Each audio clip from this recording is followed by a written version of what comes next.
মাননীয় প্রধানমন্ত্রী, আমি প্রভাস আমিন, আমি এটিএন নিউজে কাজ করি। একটু কোটা প্রসঙ্গে আরেকটু কথা বলি। আমাদের তরুণ প্রজন্মকে ভুল বুঝিয়ে মুক্তিযুদ্ধের মুখোমুখি করা হয়েছে, এটা খুবই দুর্ভাগ্যজনক।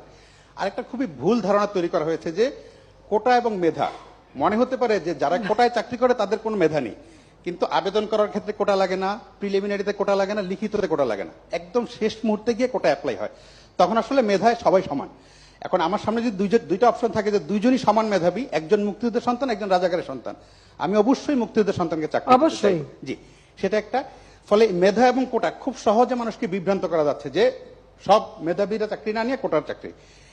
আপনাকে খুবই ধন্যবাদ যে আপনারা গত 10-12 দিন ধরে আন্দোলন হচ্ছে, আপনারা অসীম ধৈর্যের সাথে আন্দোলন মোকাবেলা করছেন, এবং যারা আন্দোলন করছে আমি তারা সংক্ষুব্ধ, চাকরি না পেয়ে বঞ্চিত, তাদের ক্ষোভের সাথে আমার খুবই একমত। তাদেরকে পিছনে কি অন্য কেউ ইন্ধন জুগিয়ে ভুল বুঝিয়ে বিভ্রান্ত করে মুক্তিযুদ্ধের মুখোমুখি করার জন্য করছে কিনা, আমার আপনার কাছে আবেদন থাকবে যে আপনারা যেই ধৈর্য দেখিয়ে যাচ্ছেন সেটা দেখিয়ে তাদের সাথে যদি কোনোভাবে তাদেরকে বুঝিয়ে শুনিয়ে, আগামী 7ই আগস্ট পর্যন্ত কিছু করার নেই, কারণ সেদিন আপিল বিভাগে শুনানি হবে, তারপর আপিল বিভাগের রায়ের পরে হয়তো নির্বাহী বিভাগ কি করবে না করবে, ততদিন অন্তত তারা যাতে বুঝতে পারে, সেটা আপনি যদি অনেক সংবেদনশীলতার সাথে যদি বিষয়টা বিবেচনা করেন তাহলে ভালো হয়। আপনাকে অনেক ধন্যবাদ। জি, এটা ঠিকই যে আসলে মেধা কার কত সেটা পরীক্ষা প্রিলিমিনারিতে হয়, তারপর পরীক্ষা হয়, রেজাল্ট হয়, ভাইবা হয়, সেই সময় যেটা যেটা বাস্তব। তো যদি মুক্তিযোদ্ধা সন্তান হয় তো সেই পাবে, আর সবসময় যে সব কোটা পূর্ণ হয় তাও তো না, যেটা বাকি থাকে সেখানে তো ওই তালিকা থেকেই দেওয়া হয়। এর মধ্যে অনেক চাকরি কিন্তু ওই তালিকা থেকে দিয়ে দেওয়া হচ্ছে এটা, এবং সেটাও একটা নির্দেশ আমি দিয়েছিলাম।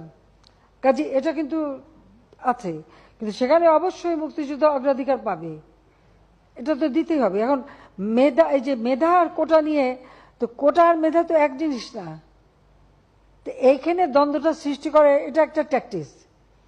তার মানে কি মুক্তিযোদ্ধার সন্তান নাতিপুতিরা কেউ মেধাবী না, যত রাজাকারের বাচ্চারা নাতিপুতি হলো মেধাবী, তাই না? কিন্তু এটা ভুলে গেলে চলবে না যে যাদেরকে মেধাবী না বলছে তাদের হাতে কিন্তু ওরা পরাজিত। যুদ্ধে কিন্তু মুক্তিযোদ্ধারাই জয়ী হয়েছিল, রাজাকাররা জয়ী হয় নাই, তারা পাকিস্তানিদের পদলেহন করেও পরাজিত হয়েছিল। এই কথাটা তো মনে রাখা উচিত যে তারা তো পরাজিত হয়েছিল।